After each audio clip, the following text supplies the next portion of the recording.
this is what it's like to Yeah. try to build a podcast on a nickel and a dime. It is.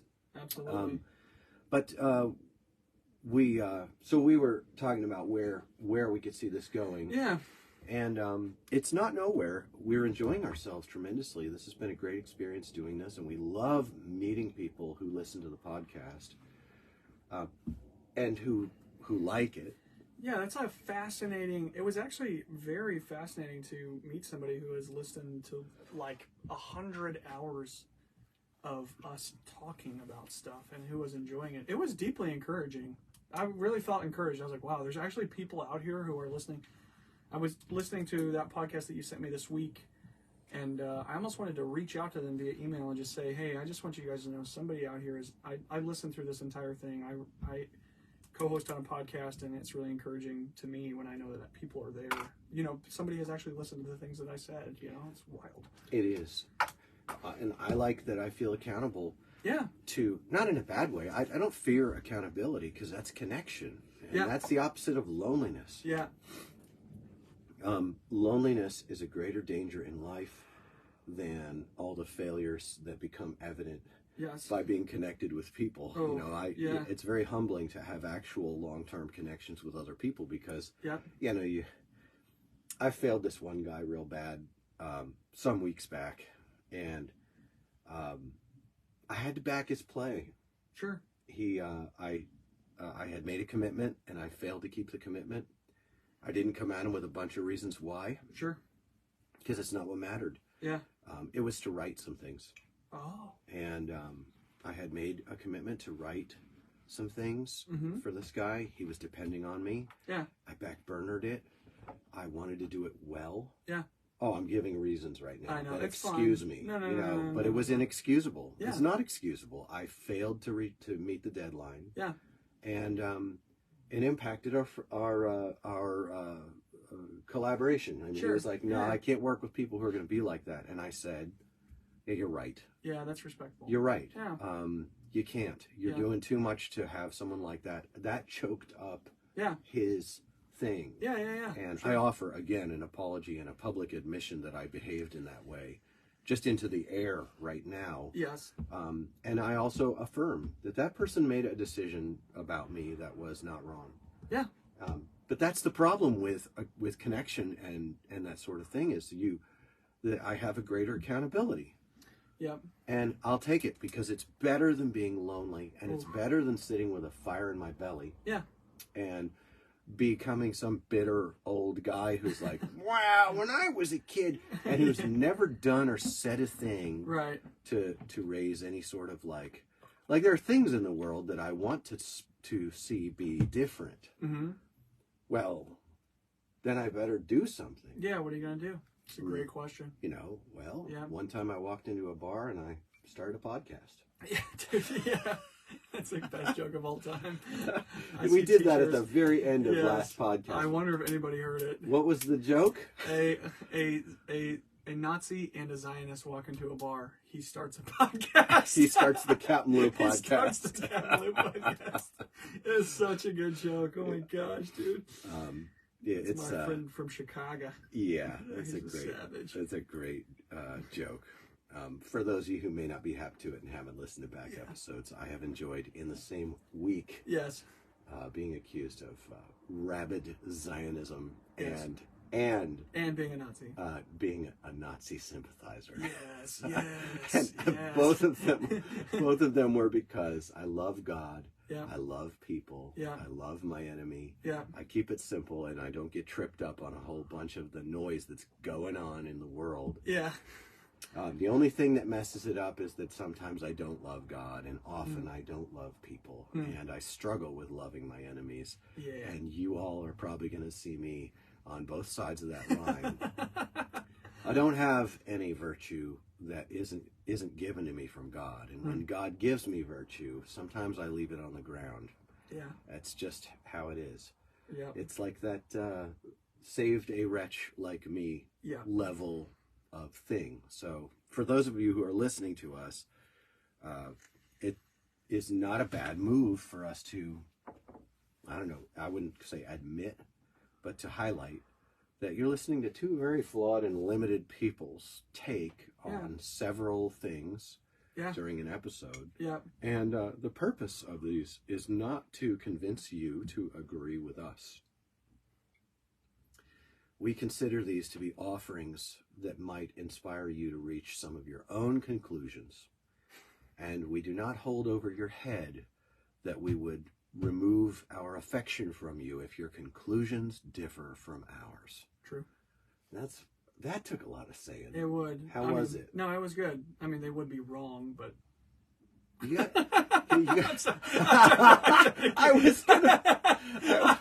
I was gonna ask you for pushback. No, dude, I wanted to hammer down. I couldn't help myself. I asked you for pushback, and you stepped on my foot on the accelerator. No, dude, I was like, no, here, let me help, dog. I love it, dude. We're moving too slow. When you have to drive through a crowd of people, you just want to hit it at speed. Oh, man, that does not hit crisp. No, it does not, dude. I'm sorry. It does not hit crisp. I'm sorry. It's no, fine. But don't take that as pushback. Don't worry about it. Good metaphor for how it feels. It's a strange time. It is. Well, there are so many things going on in the world all the time, and it feels like it's speeding up. You know, it feels like it's speeding up. Are we just getting older?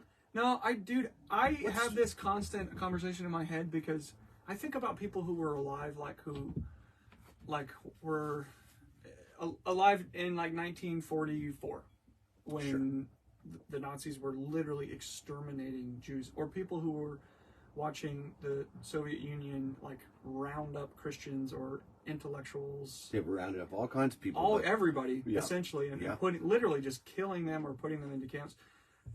The Nazi atrocities were especially atrocious in my mind because it was so blatant. Well, they had film of it. Yeah. Because the atrocities of both Stalin, we could categorize them: Hitler, Stalin, and Mao. Yeah. And we just don't have footage of. But we also Japan was wow. Yeah, no, it's intense. Yeah. Yeah, it's intense. And also America. Yeah. When we were at war with the native tribes of the land here, that was a 400-year war in which terrible atrocities were committed as a matter of course on both sides of that war. Yes, 100%. They're not very many good guys. I know, and the guys who you think are the good guys are. Yeah, you'd like to, wouldn't you? Yeah, you would like that, wouldn't you? Even I picked a guy at work brought in a Civil War almanac, and it actually goes day by day through the Civil War. It's a fascinating book, and I just was browsing it for 20 seconds, and I caught one from 1883 or something, and it was talking about an editor in a magazine who was criticizing Lincoln for 63. Or excuse me.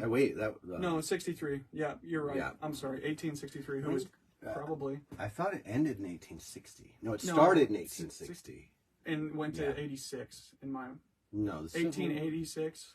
No, the Civil War was in the 1860s. It's fine. Let's not bog down in the details. Don't worry about it. Yeah, but the point, he was criticizing Lincoln because Lincoln was obviously the president of the United States and on the Union side, but the person thought that he was pro-slavery, and you have these kind of interesting nuances. All these people who, or George Washington owned slaves, or most of the writers of the Declaration of Independence owned slaves, and so you read the Declaration and then you think about that, and they appear to how do they connect? You know what I mean? It's a giant mess. It's a mess because it's a mess down here. One of the big problems I have is someone will bring up a controversy and I'll say, wow, well, the first thing I want to know is, well, what happened?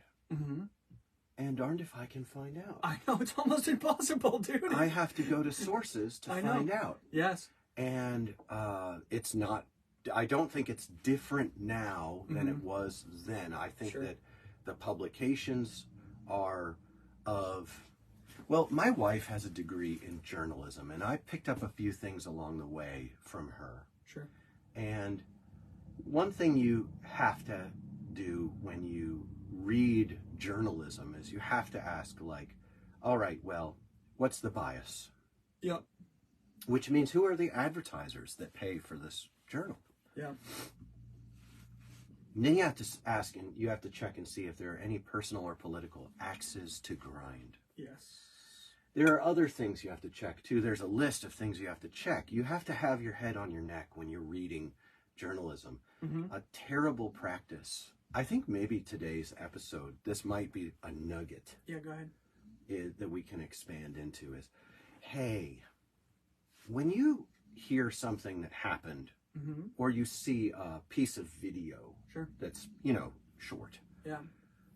It's really essential to your own personal process of evaluation, mm-hmm.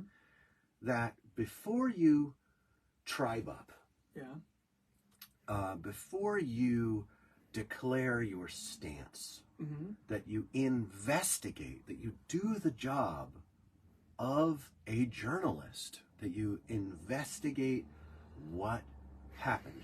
Yeah. The problem with that is you would think that would ensure, mm-hmm. that you will emerge with a position, mm-hmm. that you'll be able to tribe up with folks with. I know. You think you're going to come out, right, and have your people, and have your side, and have all of this stuff packaged up, and then you got your people, and we're shoulder to shoulder in a cause. Yep. But I have not experienced exactly that. What I tend to experience is that things are a lot more messy. I know. And I noticed that a controversy will kind of like bifurcate and trifurcate into like these. Okay, so there's the controversy of what happened, but then another controversy arises, and one of them has been, for me, is how brazenly controversies, things that happened, mm-hmm. are capitalized upon by not just official news media, but by social cliques, mm-hmm.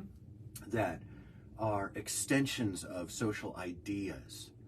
And like, if I react in a certain way to something that happened, all of a sudden I get all of this, like, some people want to give me a back rub for it, and other people want to whip me for it. Right. And the whip people drive you to the back rub people, but then it turns out that there's an extra 7 minutes of video that comes out a month later. Right. And you're afraid to watch it because you don't want the people rubbing your back right now to be whipping the skin off of you if you change your mind. Yes. And that's another thing in this nugget of personal. We each have a responsibility to think critically. Yes. I know, right? I know. It's just like too much, dude. Like, is it reasonable? Dude, it's a bridge too far, man. Like, no, I don't know. This late in the game. No, but I mean, really think critically. But absolutely. The problem is critical thinking. What do they say? A lie has already circled the globe by the time the truth has laced its boots. Oh, yeah.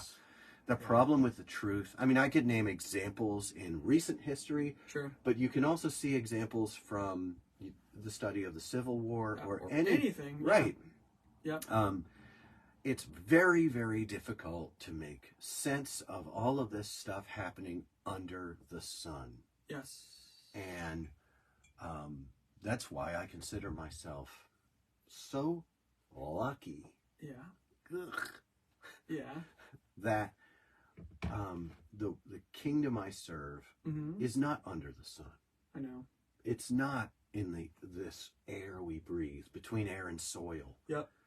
The kingdom that I'm going to, where my inheritance lies, is beyond this foggy mayhem, this misty cloud of vain absurdity. Yeah.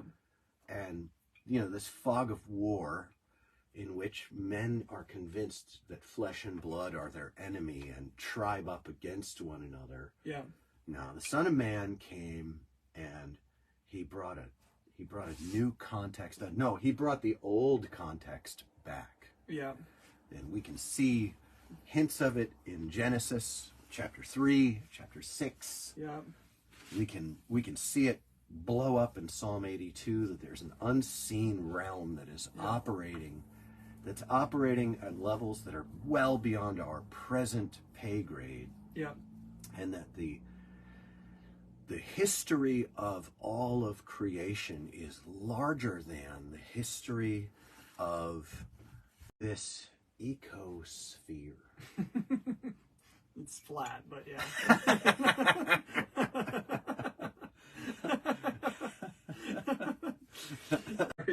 Oh my gosh. With a dome over it. Anyway.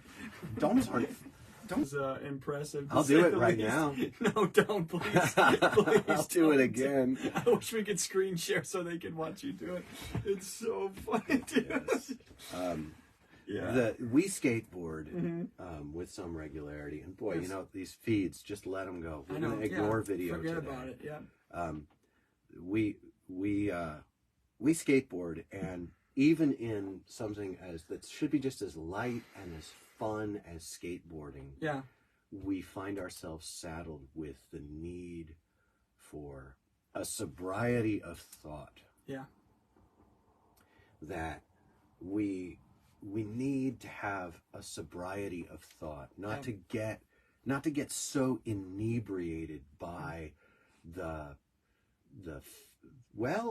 fitting in with other people. I don't know. Pick your poison. Yeah, whatever it is, right? Because even in skateboarding, we see these terrible, grave, heavy, serious things in our skateboarding community, like the deaths of so many people, and not just fentanyl, but also the dissipation of our young people. I was rereading some of our comments, and I found a person in there who was starkly criticizing me as some sort of a teetotaler when it comes to cannabis. Yes. And those are not shoes that fit me. No. They just aren't. But I am critical of the indulgence in recreational cannabis, especially when it encourages people under 25 to partake, because under 25 years old, and this is a generation that's like, believe the science, like the science, you know? Right. And I don't have a large degree of, you can't rely on me to trust big pharma. Yeah. And no. And maybe there is an axe to grind in these cannabis studies, but so far the studies are showing very, very strong correlation between youth cannabis use and the onset of schizophrenia. Ooh. And huge problems with brain connection being stunted in youth cannabis consumption. Right.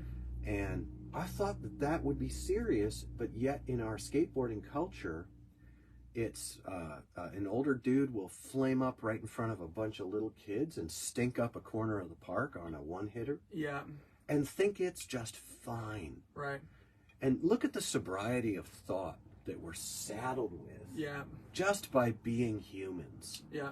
And having to live as humans. Yeah. You know? Absolutely. You've got this whole thing where, you know, you wish that it was, you know, just you could just flame up a joint and enjoy yourself at the park, right, and just have a great time. But it turns out you're casting into the lives of young people, right, an example that could lead them to damage their neurological connections, yeah, that could multiply some tenfold their chances at middle age schizophrenia, yeah. And you don't want to have to think like that. You don't want to have to think like a responsible person of agency, you know? Yeah, you just want to sit and hit a one-hitter in the park. Yeah, you just want to chill at the park with your friends and be able, I want to do what I want. Yeah. You know, and I want to do what I want. I thought that's what skateboarding was all about. There well, turns out that skateboarding is just a thing. Yeah. And it's part of life. Right. It's part of life. Right. And a life well lived wouldn't leave these thoughts unthought. Yeah. It wouldn't leave these stones unturned. But many of us haven't. Yeah. And I've got compassion for that. Sure. Like, I'm not mad at you. Yeah. If you haven't thought that through. But I will tell you that I'll be darned or worse if I'm going to listen to the Bunt podcast and listen to Cater Scylla and have them laughing and having a great time over Cater's example to youth. Yeah. And the examples of the grown-ups around him when he was a youth with the Woodward footage and talking about that. Yeah. No, that's criticable. Yeah. Absolutely. In fact. Go ahead. Thanks, bro. Yeah, go ahead. But give me that pushback that people want so much. Well, if I didn't agree with you, I would. I really do. In fact, it is incumbent upon us. Incumbent. Oh my gosh, dude. Then he said incumbent. Show me on the doll where Lou's vocabulary hurt you. Right here on my heart. No, it's on us. Yeah. That we gotta talk about things. Yeah. We gotta talk about it. Because if we don't talk about it, if we don't think about it, if we don't cause each other to think about it, things won't just not get better. They always get even worse. They always get even worse. Right. And I have more than a sneaking suspicion that there's way more than some cannabis use going on in the upper echelons and the houses of power in skateboarding. Yeah, absolutely. I think the risks to young people are much, much more grave even than the relatively remote chances of increasing, what do they call it, schizophrenia? Yeah. Right. Some sort of psychosis. I understand. Yeah. That there are risks there. They're not being talked about. I mean, it's not like, it really feels like someone said, no, we're not going to be able to sell Thrasher magazine if it engages the conversation about when is it healthy to use cannabis. But I actually think that would have made Thrasher super interesting. Yeah, way better. It would have. It would have raised engagement by people who are like, "No, you guys are blowing it." Yeah. And there would have been people who are like, clean your room. Absolutely. And it would have engaged the skateboarding public. The editorial staff at Thrasher made a decision not to carry a diversity of perspective on common practices that were part of the skateboarding culture. Yeah. And they things are, I mean, that would have been so much good money. I know. It's not even smart. I know. Yeah, you can see, like, when I think about the person who you're describing or the situation you're describing, and I've seen it many, many times, somebody sitting in the corner and token on a one-hitter. In front of children. In front of children, which is the challenging part about that situation. Yeah. But it's that bums me out, not necessarily because somebody is exercising their right to party. Yeah, exactly. But because of what that represents, and what it represents is everything that we've talked about so far on the podcast, which is like the overarching ethos of skateboarding has been base in nature the entire time. Pure hedonism is right. And there's a part of it, and I've said before, there's a part of it I respect because you would think that would bring with it some sort of consistency of hedonism. And anybody who's doing just one thing, who is committed to something, even if it's something I disagree with, there's an aspect of me which I can say, oh, well, I can see that this person is at least committed to one thing. And there's something about watching a person totally committed to one thing that I can be like, yeah, man, okay, cool. But because it's been so base and there hasn't been actually, it appears not a whole lot of thought has gone into the marketing campaign and the way that Thrasher and the big boys are influencing the culture, it just vacillates in the wind depending on public criticism and public opinion. And it's inherently lazy. And its end result is death in some cases, if not just lives spent in dissipation and somewhat wasted, which is almost sadder in some ways. Not sadder, but as sad, you know what I mean? To watch a person who believes in skateboarding kind of frivolously you're good, bro. Waste away their years just doing something that makes them feel good all the time, which, in my opinion, is not the best use of our time on the planet, especially when we're so committed to it that we're willing to kind of indoctrinate the young kids at the skate park. At least give them a chance, bro. You know what I mean? In this episode, we're looking at a nugget. Yes. The nugget is that whether you do it or not, whether you like it or not, as human beings, we are saddled. Yeah. Sorry, head cold. Yeah. We are saddled with a certain responsibility. Indeed. To evaluate what's going on around us. Yeah. And it's work. Yeah. And it turns out life is a lot of work. Yeah. When I die, I hope it hurts. You ever hear that lyric? Yeah, I can't remember where it's from. Oh, that's from Grindline the Band. Yeah, Grindline the Band. By the way, I had a great idea for a band. Yes. Did I ever tell it to you? I can't remember. It's Grindline the Band, the cover band. Yes, I remember now, dude. As soon as you said it, I was like, the cover band. But yes. But Monk is dead. Yeah. And they didn't say why, but we all. Oh no, they did. They finally came out. Some years later, it came Suicide? out. Or drug Well, use? it was an opioid overdose. Yeah. So. I'm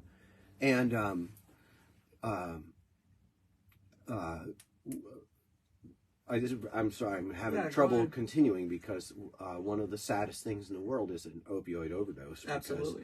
Here's a person who they started the journey for some relief, probably from the incredible traffic in our head that we get put on us. Yeah, absolutely. And I just don't have a lot of stones to throw at people who wind up in that trap, and it traps them, and it's so sinister. Yes.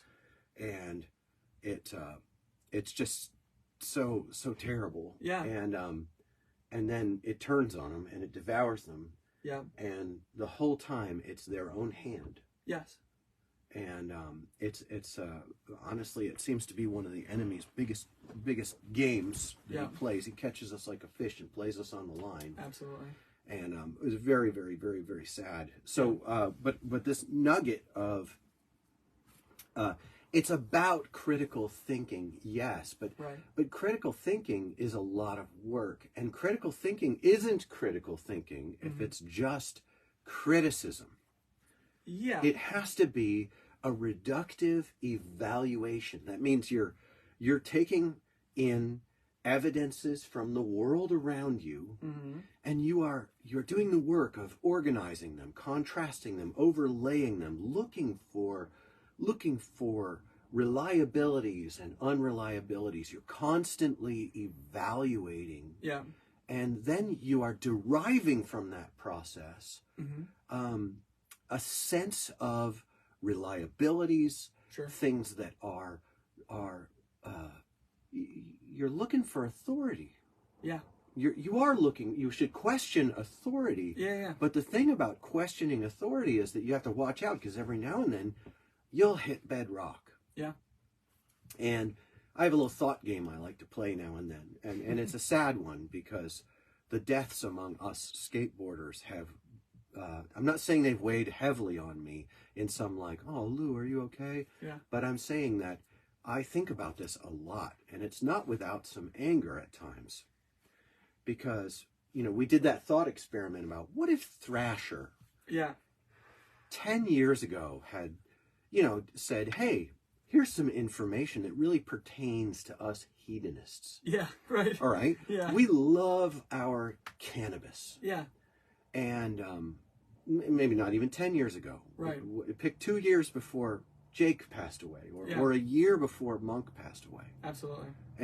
And you say, a study comes out just about cannabis. Yeah. And says, dude, you know what? We're hedonists here at Thrasher Magazine, but we don't have to be dumb hedonists. Yeah, right. What if we had a column in Thrasher Magazine that helped to inform us about the things we do that we love to do, and what's going on with these things? Weed and skateboarding. I mean, it's a feature. Yeah. Now weed is a feature with just like everything. Yeah. And what if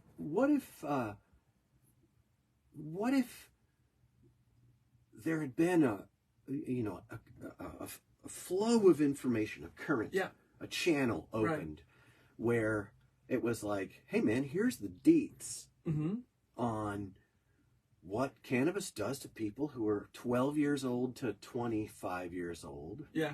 And why you might want to curb your engagement here. Yeah. Without any judgment. Yeah. As to whether someone did or didn't do it. Yeah. You know, just intel. Yes. Just straight up intel on the situation, you know. Yeah. Sure. And you know, see if that can make any sense. Right. And if any progress could be had in that regard. You know, that and what if this is a thought experiment, go ahead. You know. I was like, what if that conversation and just the stimulation of that conversation had platformed and Andrew Reynolds, for example, who discovered the power of sobriety for himself. Yeah. And what if that had given him more of a platform and more latitude to be more bold about his experience? And, you know, Neen Williams now and so many of the older pros are discovering sobriety and seeing the damage and the waste. Yeah. And discovering that, no, the drugs didn't make them better at skateboarding. They actually skateboarded well despite the drugs. That's a fact of pharmacological stuff. And, you know, what if that had, well, you know what, one thing that might not have happened is that maybe Phelps would have discovered that he had value outside of his daring do on his skateboard. Right. That he was valuable outside of skateboarding.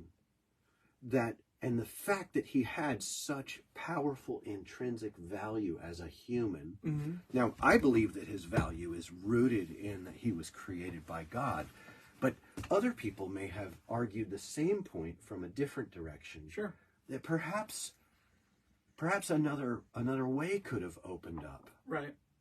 And perhaps new channels could have opened up for some of these people. Or how about for some of the not big name people? Because there aren't only 3 or 5 or 7 or 12 people that we all, you know, who have died. Yeah. Just the ones that we all know. Yeah.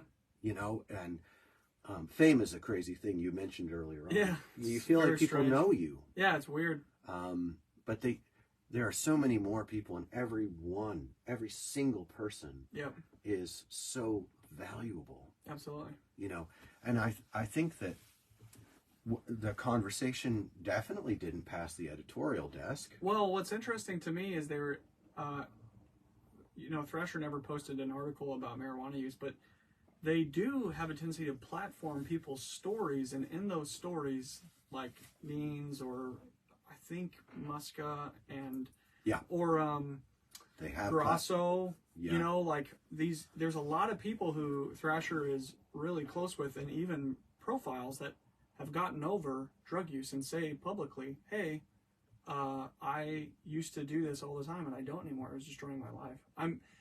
I don't remember if the things I've watched are on Thrasher or if they are just affiliated, like Vice did it, or like a documentary on them. But I think that Thrasher has posted stuff. No, you're right.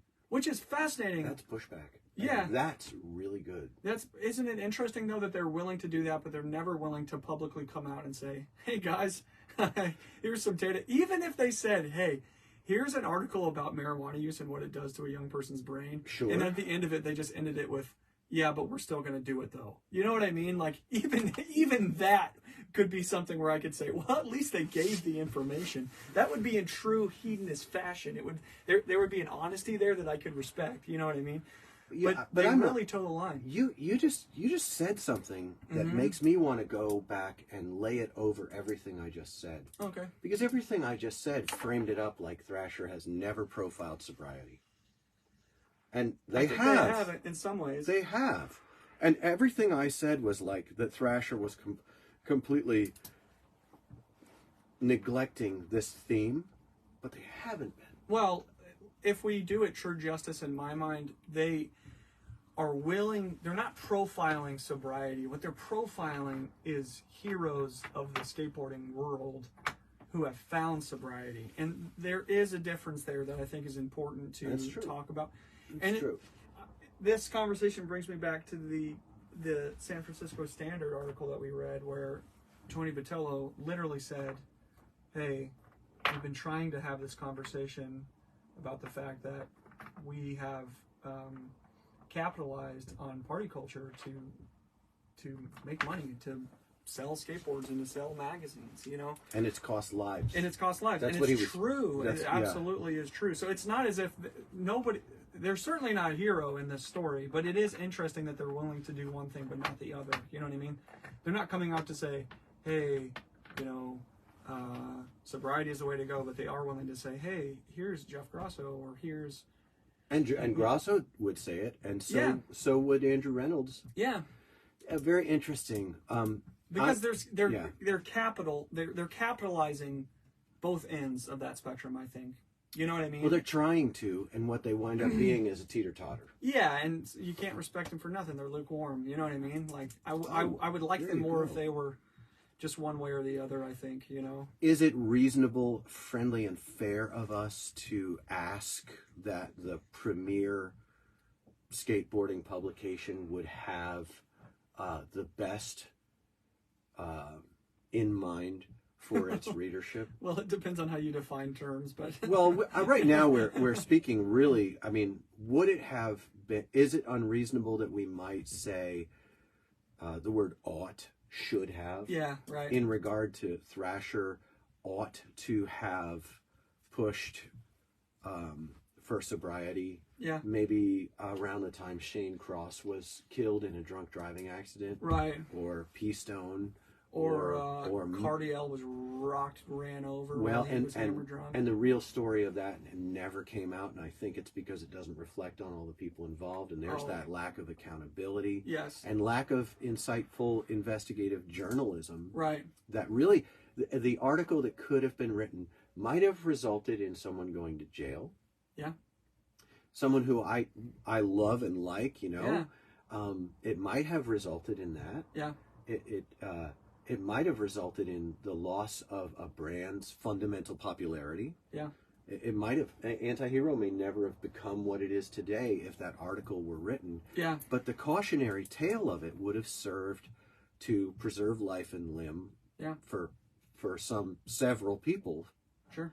And what we find out is that in the value balance, life and limb of our readers does not tip the scale. Yeah, right. Compared to the success of a brand, the maintenance of fame, and that's really gross and sad and a little bit evil, and that shouldn't surprise us when their logo is Lucifer. Well, and it's completely consistent with the way that pretty much, I mean, do Big Pharma, you know what I mean? That's nasty, you know what I mean? So it's good, all Luke. Like this, like, okay, it so really is. We came into skateboarding from a larger conversation about how what a pain in the butt it is that as human beings we are saddled with the responsibility and the labor of evaluating the things that are claimed and published around us. And we're also saddled with the sad results of it, which is that we'll lose our ability to tribally affiliate if we really maintain objectivity. Yes. For example, we started off with there's so many things happening. Are they happening faster? Are there more of them? And I've begun to suspect something. I think that we're in an age. Imagine a world.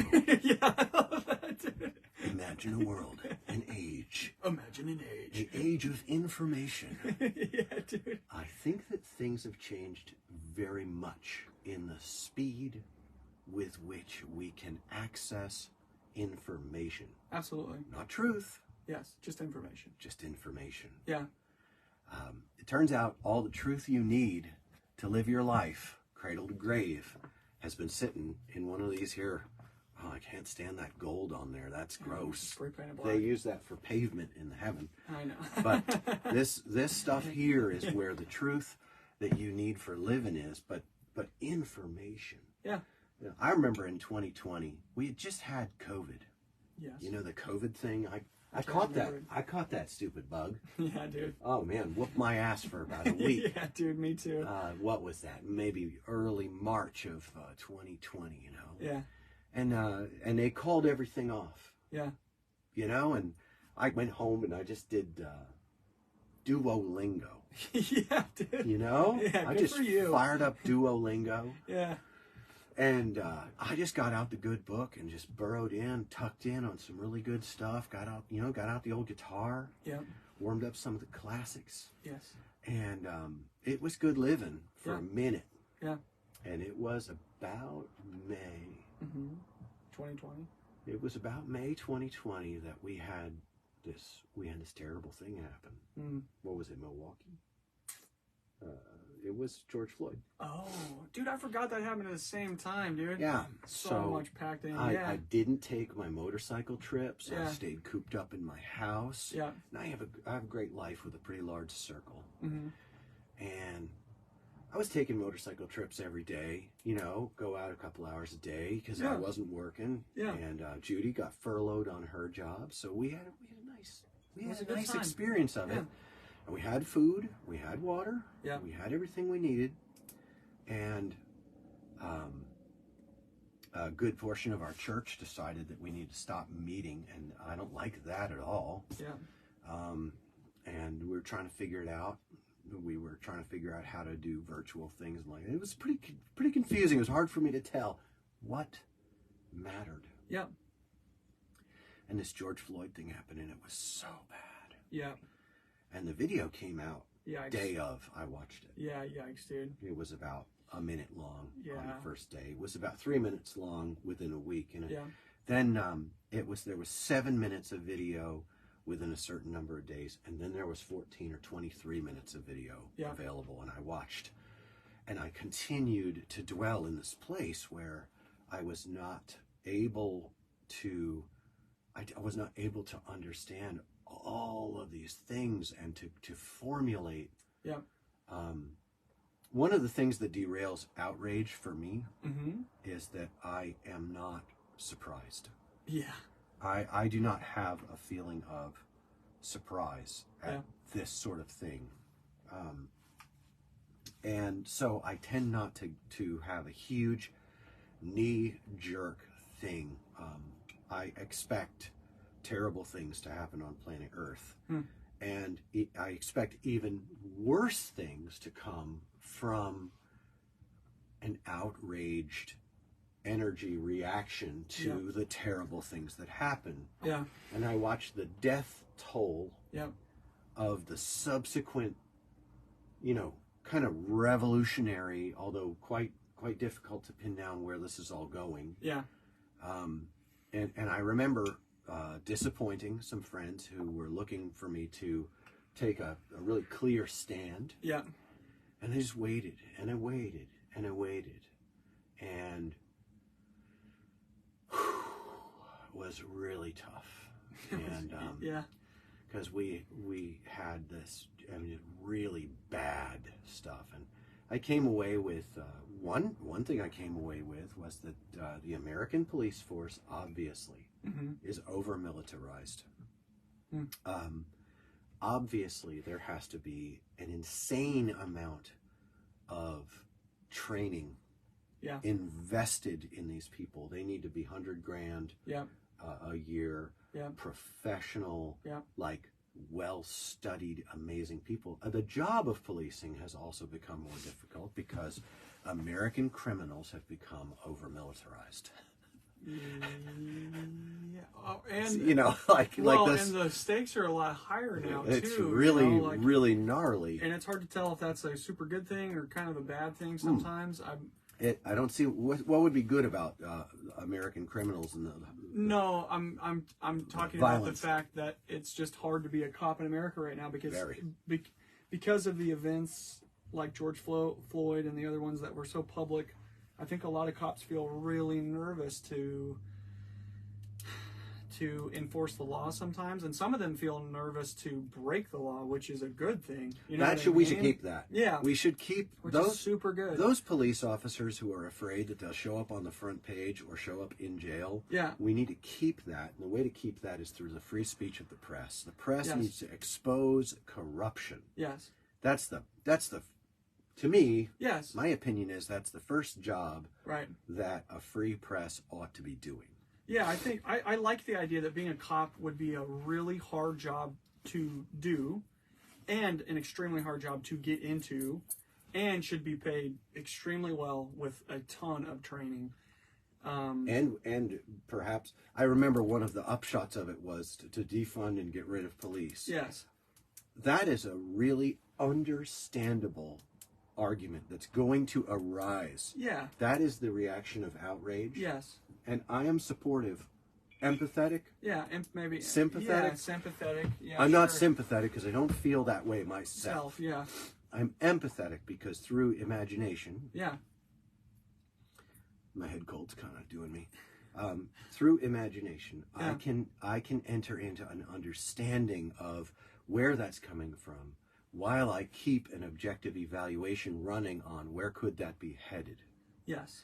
And that's what we have to do, and not that I'm the shining example of it. Right. I said I keep it running. I don't say I run it well. Yeah.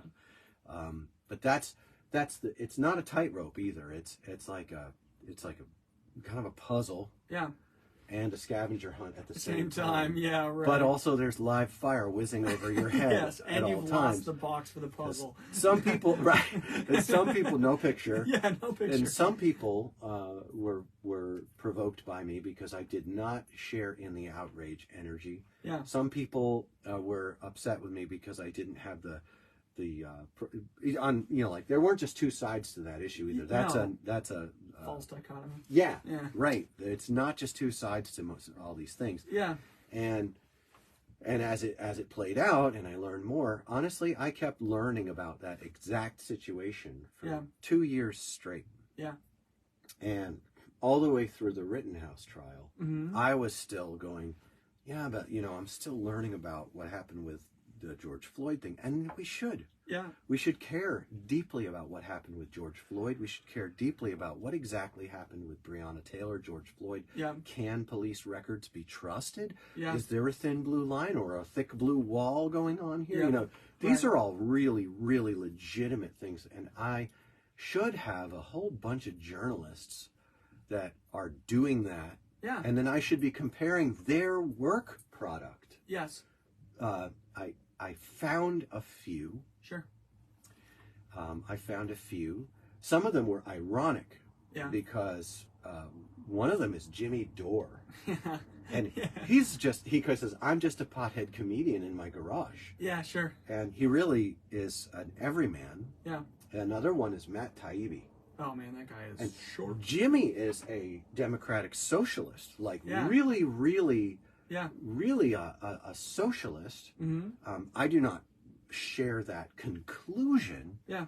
But I share so much common ground in how Jimmy processes events objectively. Yeah. Matt Taibbi, oh my goodness. Dude. And you can really tell a good journalist because they're the one that all the bad journalists are calling a bad journalist. Yes, so it's very punk rock. I know. It's very punk rock. Yeah. Not that I understand the lion's share of what Matt Taibbi is reporting. Right. Because the reporting of these kind of people sends you into having to evaluate more. That's another sign that you're taking in good information. Yeah. Is it saddles you with more evaluation. Yes. And what I like about that is that knowing something is not it's not an easy thing. Yeah. It is. I don't think it's a virtue to practice blind faith. Yeah, even my faith in the resurrection, the resurrected Lord Jesus, Messiah of Israel. Yeah. And all that. Yeah. It's the product of evidences that so far have not been outweighed in my experience of walking on this planet. Absolutely. And I'm really uncomfortable with religious people who call us to blind faith. And that's coercive social pressure, and I reject that. And really, it is. Yes. Telling a child, like when they're catechizing a child in these church traditions, and they just basically tell a kid, well, if you don't go along with this, then you don't have a people. I mean, gee, yeah, come on, man. Yeah, that's just gaslighting a kid. And they don't say it just like that, but that's right in there. That's what's implied. Coercive and terrible. Well, you can hear the same. If you don't go along with this, then you don't have a people. Right. When you listen to even current events news reporting. I know. I was just thinking about what you were saying about Matt Taibbi. I have 2 of his books that I bought. I have yet to finish them, but he has one called Griftopia. It's about the 2008 financial crisis. What's crazy is that book came out in 2010. Yeah. And when that was going down, I watched an interview with him, and he said, I knew nothing about banking. And that book is full of like high level details about how all that went down. And I was like, man, this guy spent 2 years just getting his facts straight to write a book, to share his opinion about this stuff. Like, this is a sign of a person who is taking their time and thinking objectively and critically about a topic, you know? That sounds like a lot of work. It is. And you know what it sounds like? Person goes to college for 4 years. Yeah. They get a bachelor's degree in like liberal arts. Yeah, sure. And then they specialize in a master's. Yeah. And the master's goes 2 to 3 years. Yeah. And they produce a work product at the end, their thesis. Yes. And it gets picked apart by the department. Yeah. And they either get their master's degree or not. Yeah. That book is Matt Taibbi. That's his. He basically did a master's degree. Oh, 100%. In the banking crisis. Yes. Right.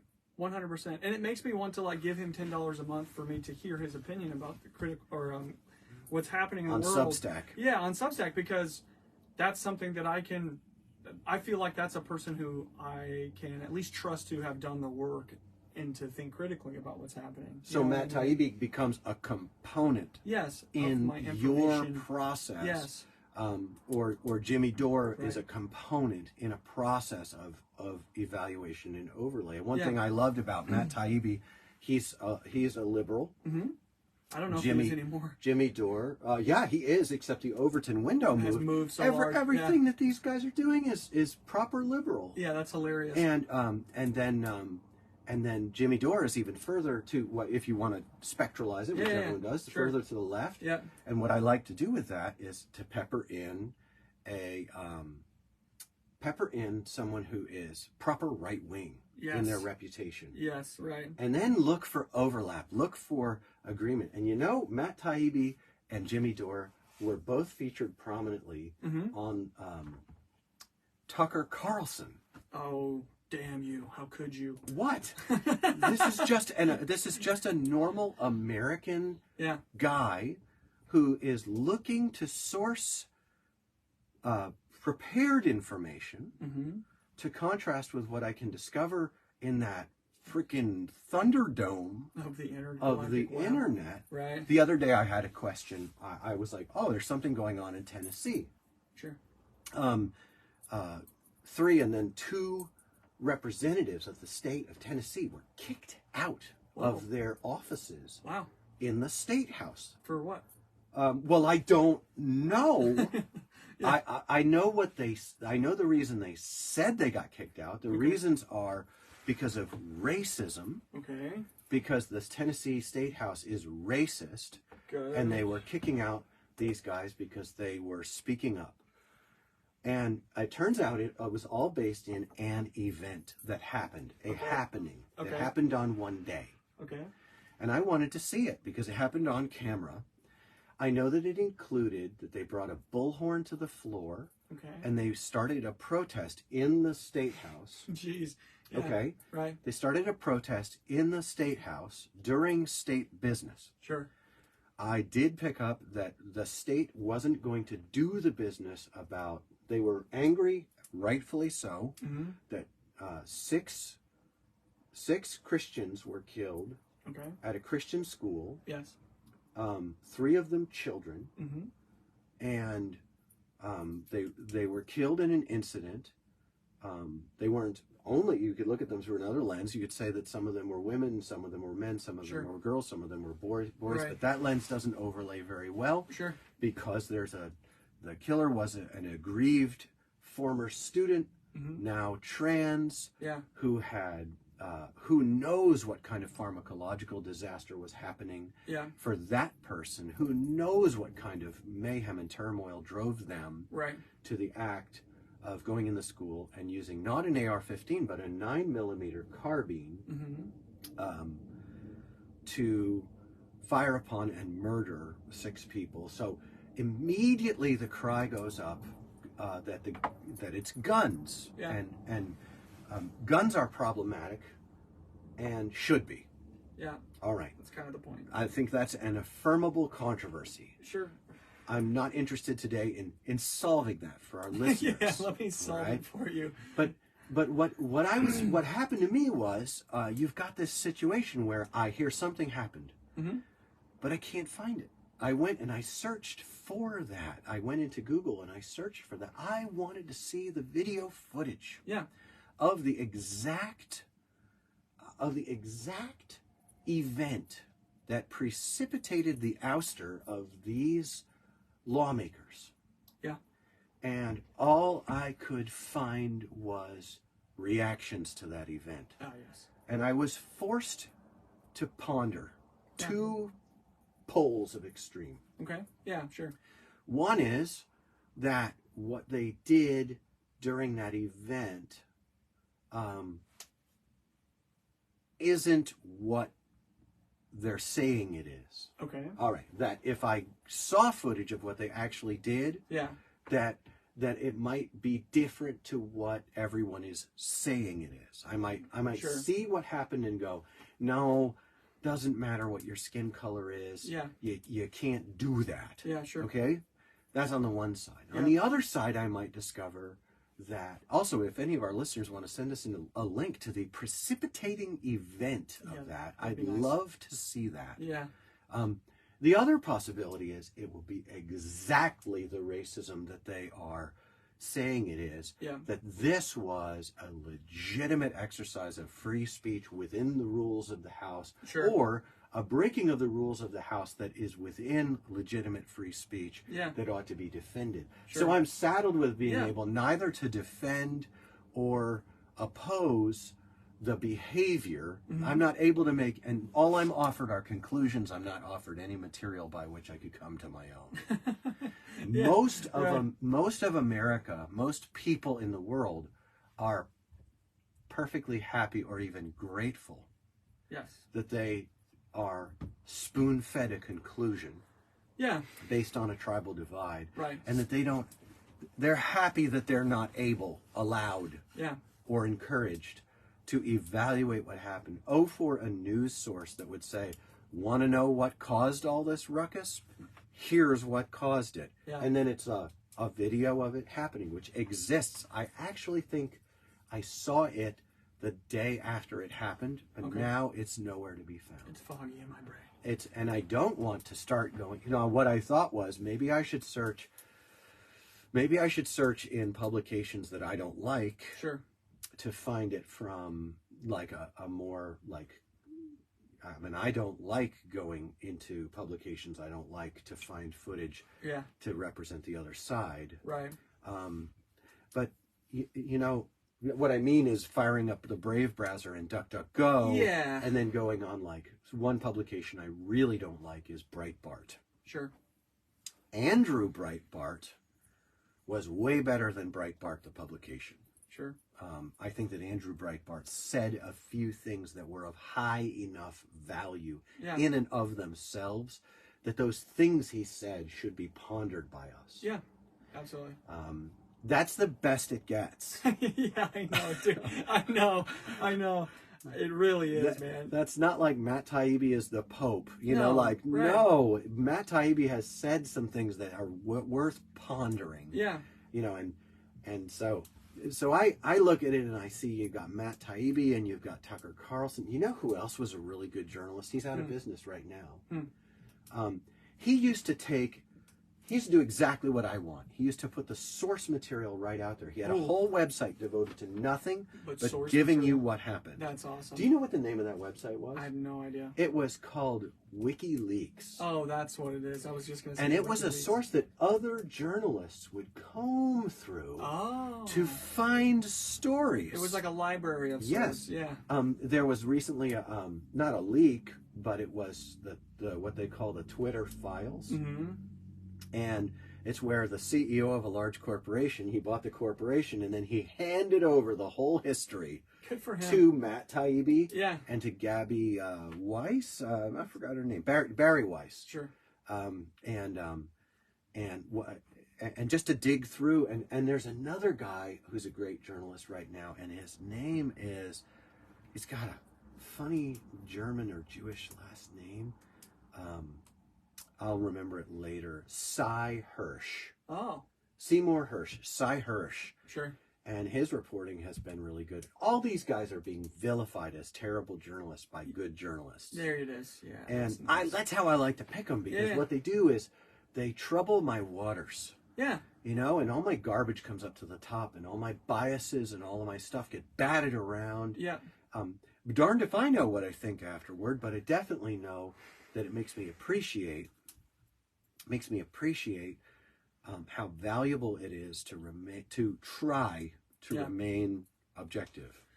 Yeah, I just watched like a YouTube short at work today about, it was a cowboy dude talking about Andrew Tate, and he was saying, kind of giving his response or his thoughts about it, and he actually said some interesting things. He was saying, you know, there's a lot of Andrew Tate that I really don't like. Yes. And then suddenly he'll say something that I really do like. Right. And he was like, you know, it's really important to listen to people who we don't agree with, because you're going to learn way more if you do that about another. Which brings me to a second, deeper point I've been thinking about as we're kind of rolling this nugget of critical and to kind of feel really comfortable in, and the more difficult way being the way that you're describing, which is to culminate to yourself multiple voices and opinions, and then juxtapose them against each other, and then juxtapose all of that against the information that you're empirically getting in your own personal life. You know, it's exhausting, and it does.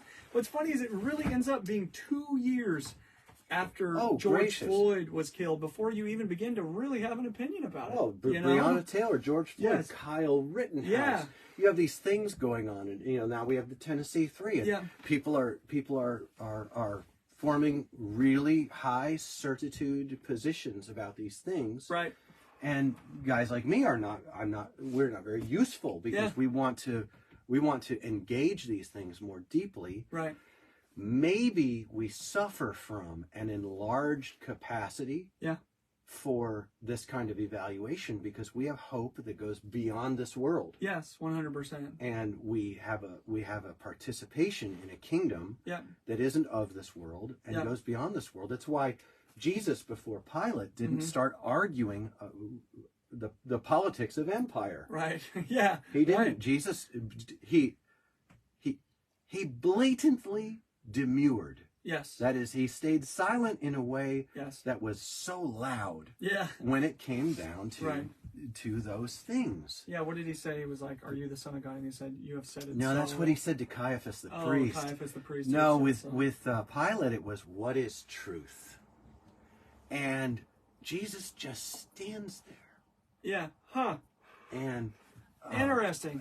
And weird. It's a very, very compelling narrative. Yeah. And a narrative that has swept me up into it. Yeah. As a bit player in the rollout of this kingdom. Yeah. And so when things are going on in the world, I enjoy the benefit of kind of a cheat code. Yeah. I just, left trigger. Yeah, right. XY, and then I'm in a place where I can pray about things that are going on. Yeah. I can listen for God. Mm-hmm. I can look for his wisdom in the scripture. Yeah. And I can independently formulate a view that may or may not match the energies and the positions that are forming up all around me. Yeah. And if I'm rounded up for nonconformity. Yeah. Well, first of all, even in my old way, that was punk rock. Yeah, right. All right? Yeah. Punk rock, when I engaged it, was part of my own personal desire to not conform for the sake of inclusion. Yeah. Strange, because that folded in on itself really fast, all right in front of me. Yeah, right. But because of human nature. Yeah. You know, but I'm at peace to be an odd man out whenever that happens. Yeah. And I'm more than okay with being vilified, made into the villain. Yeah.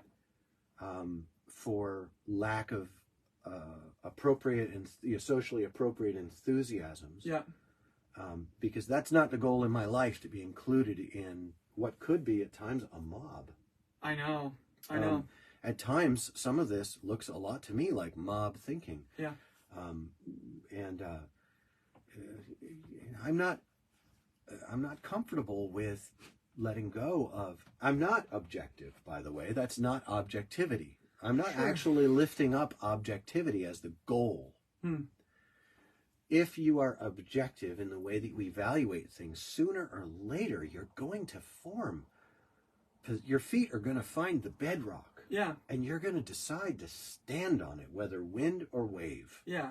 And you're not going to be a neutral, objective person. In fact, I have recognized a great menace in what I've come to call the person who, I call him Switzerland. Yeah.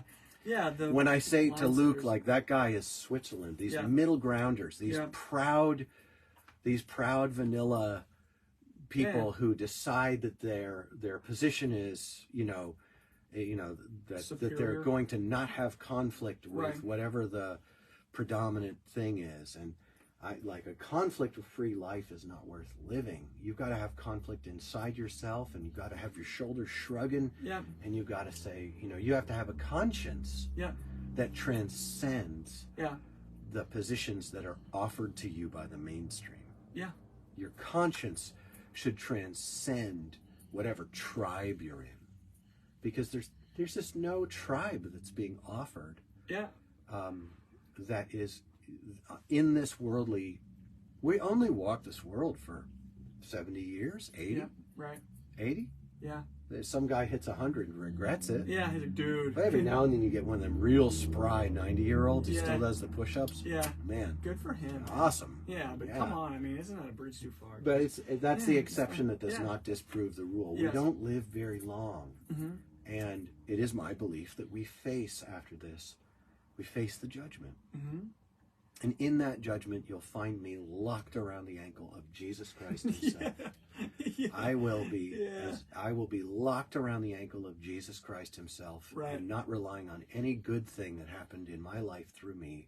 Those were all gifts that he gave, not good things I did myself. Any good thing that comes through me is a miracle, because I was a son of a gun. Yeah, me too. I really was. Me too. And you were even worse. I was. No, I'm just kidding. I'm kidding. No, that's nasty. I mean, how quickly can you say the words, "I plead the blood of Christ"? You know what I mean? I plead the fifth. I plead the fifth, Lord. It's not going to work. So when it comes down to it, this nugget that we're going over is it's a bit of a slippery fish, but not really. Yeah. For those listeners who do not prefer to yield to the good news that the Son of Man has come for us. If you're just not there yet, then allow our podcast to encourage you toward a richer, more flexible engagement with the world around you. Yeah.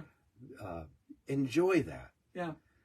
But for those of you who listen to this and you can hear that we have a hope beyond this world, we're not joking around when we pick up this big old Bible I keep up here. I keep the biggest Bible I got. Dude, it's huge. I love lifting it up and showing it to the video. It's not worth much, those videos, and we don't. Fine. And we have, so we really lift up. And I'm going to read it again to you, because it does my heart good. And dag nabbit, it's my podcast. Right. If you don't like it, go somewhere else. Seriously, this is fun. Yeah. So it says here. I know it's in Jeremiah 6, and it's in Jeremiah 6:16. Yeah. And it says here in the good book, "Thus says the Lord, stand by the roads and look, and ask for the ancient paths, where the good way is, and walk in it, and find rest for your souls." That's Jeremiah 6:16. And I'm going to go ahead and throw an accompanying scripture from Matthew 11. And accoutrement. Jesus says here, "Come to me, all who labor and are heavy laden, and I will give you rest. Take my yoke upon you and learn from mental and rest for your souls. For my yoke is easy and my burden is light." These are the words of Scripture for us in these troubling times. Yeah. Jesus, who called us to love our enemies and called us to obey him and receive the gift of grace through his sacrifice on the cross, is also offering to give us that very Spirit, his Spirit, to live out what is much more than some objective thinking life and the development of positions on current events. No. It's way beyond that. Yeah.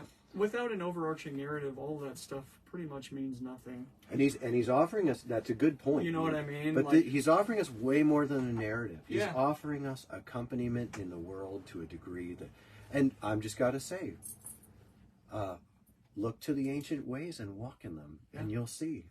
The man from Galilee, he's not your best bet. He's the sure thing. Yeah. And we lift that up to you. We love you. And I did want to say that I think that YouTube is garbage. I don't really care that you like and subscribe. We don't want you to like and subscribe and boost up numbers and things like that. We just want you to consume the media. Yeah, it's fine. We want you to just have these thoughts and these words as an encouragement to build your own. Yeah. And we're pretty bold to do it. Yeah. Because anybody that's going to listen to this podcast and really, really come into this stuff, it's on you. It's that you even go that far. Yeah. And we're happy to share it with you. Absolutely. And if you listen to what we do and you really don't like it, we love that you went there. And send us an email about it. I love getting emails from people. Awesome. I miss the heydays, man. I would put up a post about laminate quality or some blah blah thing. Yeah. Just artillery fire coming in. Oh, you get some of the most engaging feedback. Engaging feedback. I do. What's happened is that everything's smoothed out. There's nothing happening there. People aren't learning from each other. The absence of conflict. Everything's gotten smoothed out. Yeah. And absolutely. I don't like it smooth. I like it all swirling and kind of bumpy. Yeah. Absolutely. Get it stirred up. So there we are. What is stir the pot? Yeah. That's what Lou tends to do. Yes. Stir the pot. things. Our emails, CapmLewQuestions@gmail.com, and the Civil War was between 1860 and 1866. There it is. 1863 to 1866. 1860. 1860. Yeah, it was about 7 years of garbage. Yeah, it was about 7 years of total garbage. Death and destruction upon the land. Unbelievable slaughter. Dude. Unbelievable slaughter. I can't believe that we do this. I know. 500 or 600,000 people died. And more people died of infection than they did of actual... Oh, yeah. Actual, like, deaths on the battlefield. And the French made a contribution to the Civil War. This little tiny object called the Minier ball. Oh, yeah, it was. We called it mini ball. Yeah, and it was a cartridge round that was so devastating. Absolutely. To the human frame and caused those terrible days to be all that much worse. Yeah. So thanks, France. Thanks, France. This is on you. I'm just saying. Well, this is the end of another podcast episode of the CapmLew podcast. For what it's worth, we laid it down. We hope to keep doing it. And we despair that any of you will find this podcast, much less enjoy it. Yes. Though we think it's pretty good. Yeah. True. Thanks to the folks who joined us on Facebook. We see Meek Lush is on there. Evan Brown, thanks for joining us on this. We also saw Sam Cooke. We saw Bob Lofton. Oh, a hero. I love to see it. I want to go on a motorcycle trip, and I want to do episodes with Bob Lofton. I know. Multiples. Into it. And I'll just go and I'll scumbag camp near his house with my motorcycle. Yard. Yeah. No, I don't have to be in his yard. And I will meet him in a good spot, and we will podcast. And I want to go to the man who goes by Steve O'Collins. Yes. I want to go to him. Oh, he'd be a great podcast. Team Fat and Welfare Line. Yeah. I want to do some episodes with him. Absolutely. I want to go on a trip with I want to go with Luke. Yeah, that'd be awesome. You have a baby on the way. I do. I'm like, dude, we're T-minus like 2 weeks out. I think less than at this point. You're at the any minute level. Yeah, we're at the any minute level, which might mean a bit of a break, probably at least a week, if not two, break. I'm going to bring in Jeff. Oh, bring in Jeff. Don't say his last name. I'm going to bring Jeff in, and Jeff is going to co-host with me. Good, do it. When you're having the baby. You guys are going to... I'm going to bring in Jeff if he'll come. He said that he would be willing to be interviewed, but I'm going to... That'd be great. I'm going to dupe him into co-hosting. Yes, that would be hilarious, dude. Come skate Idaho. We wish, Miklosh. That would be amazing. Seriously, dude. Idaho's got it going on. Where freedom is free. I don't know about that. Is Idaho, is that the state that's about to get 6 counties of Oregon? Oh, no, that's Utah, right? No, I think it's Idaho. I think it is. They're literally petitioning to take over the to leave Oregon and join, or is it Washington? I can't remember. I think it's Oregon. No, oh my gosh. I'm sorry, it's Washington. Oh, we went over 90 minutes, so we're gonna have to trim it down. All but right. I'm stopping that. It stopped abruptly. That's on them. That's on them. So I'm gonna do this. It's fine. It's got 10% of battery. We made it. And always with the battery. It does cause emotions, man. Dude, I know, bro. You know what? One of these days, somebody is going to help us build that website. I know. One of these days, careful, bro. That thing is ready to go. I got it. It's a sword. It's ready to drop. Oh, you mean the sword? There's a sword just precariously put up there. One of these days, someone is going to help us to. They're going to help us to build our website properly. Yep. We're going to have CapmLew.com up. One of these days, some folks are going to get us some of them newfangled dangle GoPro cameras. I'm thinking multiple angles. I'm thinking multiple angles and a computer for editing. I know. It's going to have to come from our listeners because we just don't have it. We don't have it. A proper computer for compiling all that. Yep. And Luke, I don't mean to relegate you into any sort of lame admin role. No, that's fine. But you are going to wind up like editing videos and stuff. I don't want us to be so video heavy.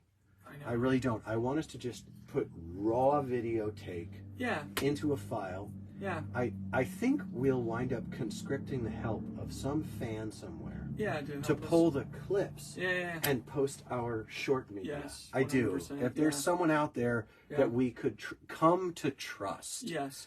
It would have to be someone. So if you're far away from us and like that, it won't work. Just move. But I see that sooner or later someone is going to pull the zingers and put them up there, and you and I will respond to comments and post content, and you'll upload stuff. Yeah. Well, if we could ever get to a point where we could do this a little bit more full time, then I would have time to do things like that. But at this point, we're both working full-time jobs with real life responsibilities. It's hard to do. You know what I did last night is I watched Dumb Data. That guy's insane, dude. He has a new one out. What is it? It's 2023 YouTube skateboarding overview. Oh, wow. And he breaks down the performance and the financial performance of YouTube skateboarding in about a 10-year. Yeah. And shows what YouTube income is. How is it trending? It's quite modest. Oh, wow. Okay. Quite modest. Yeah. Like the 9 Club can't be pulling in more than, I don't remember his numbers, but to me, I remember them something like 10 to 20 grand a month. Okay. Okay. Yeah, which isn't, that's like enough to pay somebody. That's like a shoestring. 30, They've got a lot of grand, people producing that very, very polished content. Yes. And so the only way forward for the podcast I can see is to produce the content on a shoestring the whole time. Yes. So GoPros is not so heavy. For under $3,000, we should do a GoFundMe. Oh, that actually is probably not a horrible We might idea. actually be at the point where we could do one of those where we say, this is what we'll do, this is what we'll build, and this is what you will have because of it. And I think we're approaching, probably in the fall. There's angry faces. That's probably likes. They're likes, yeah. They're yeah, likes I get them on my thing as angry faces. Yeah, they're so weird. But we should do a GoFundMe to set up...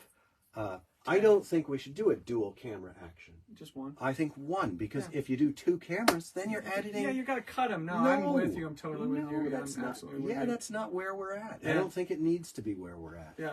It's the talk that we do that is what we really want is to connect with people for whom the things we say have value. Absolutely. That's what we want. Absolutely. And so if what we say doesn't have value to you, then we're okay with that. Yeah. Now, value can be positive or negative. Yeah. When someone hates what we say or wants to like build a straw man and paint us with the wrong brush and then come at us with something. Yeah. Good. That's fine. That's iron sharpening iron. That's good. Yeah. I don't know that we'll be able to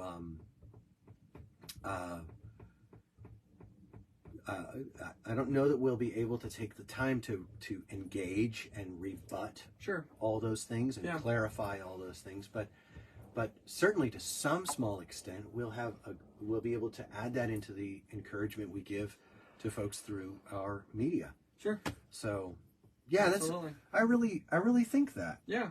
I have to cut this now. Oh, all I have to do. Oh, that's good. You big baby. I think I might have it. There we are. Saving it. It automatically cut it to 85, 58. No, I wanted. Just posting. Oh. Save. Okay, good. It didn't work. Okay. So I'm flipping around with that video. We went 30 seconds over 90 minutes. Dude, it's such a pain. No, I mean, yeah, it is. It really is. I'm going to end us at 89.35 because 90 is... A bridge too far. 90 is the limit. Yeah, it's... Oh, snap! Holy crap. What? Dude, I'm having trouble getting it to do it right. Delete segment between the green and red line. No. I might have deleted the whole thing. Really? I don't know. That would be hilarious. I could probably figure It's not doing it. Okay. Delete the segment between the green and the red line. Okay, good. So now this one, 81, 83, 85. Oh my gosh, to make it this painful. No, that's fine. That's good right there. All right. Just a cut out. Yes. I pressed it. Whoa. Who knows what we have left now? Oh boy. This might be an interesting one, folks.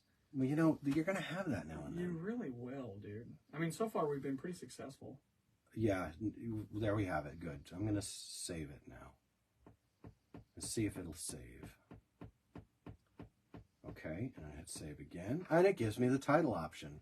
Oh, are we at episode 60 yet? We're at episode 59. Okay. Capital EP. Double space. We're still live streaming. I know. Everybody deserves to enjoy the CapmLew Afterglow. The Afterglow. I don't regret naming it the CapmLew podcast. But we are going to come out with CapmLew merch. Oh. And one of the problems is that, like, we went to the Batesville opening and a whole bunch of young kids were like, "You have a podcast?" And I was like, wow, these kids are going to probably try listening to it. Yeah. Hopefully they'll hate it and forget about it.